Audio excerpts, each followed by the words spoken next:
want to be able to differentiate functions that are written in the form of a product, like f of x equals p of x times q of x. So we'll use the definition of the derivative and derive a form of what we call the product rule. In fact, I'll derive it twice. I'll use two different kinds of notation.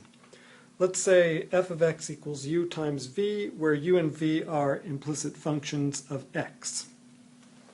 So I'll do two derivations. I'll draw a line down the middle. The line's going to be a little crooked because I need some more space on the left.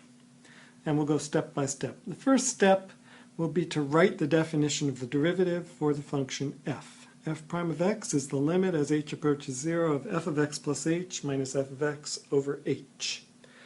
That's the first step on the left. The first step on the right is to write the derivative f prime of x, the derivative of uv, as a limit of delta uv over delta x. It's just a limit of the difference quotient where delta uv means the total change in the product uv divided by delta x, which means the total change in x.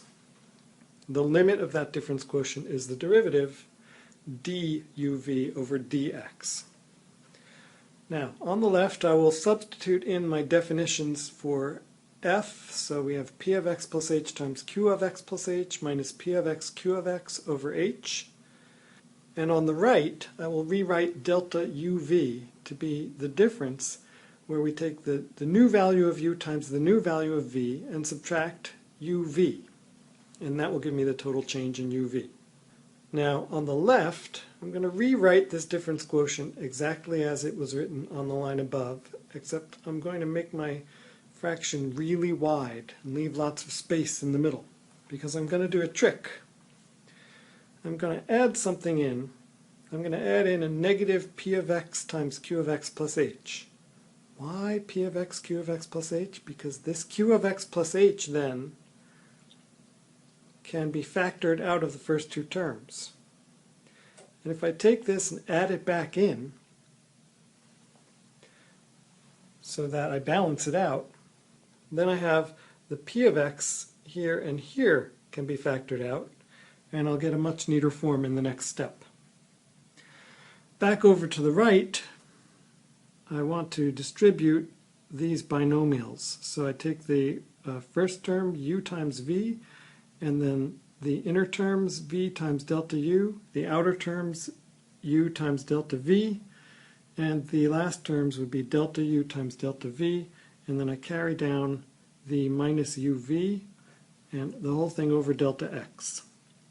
Now back over to the left, I'm going to do that factoring that I referred to earlier, where I factor out q of x plus h, and I'm left with p of x plus h minus p of x over h, plus I factor out p of x, and I'm left with q of x plus h minus q of x over h.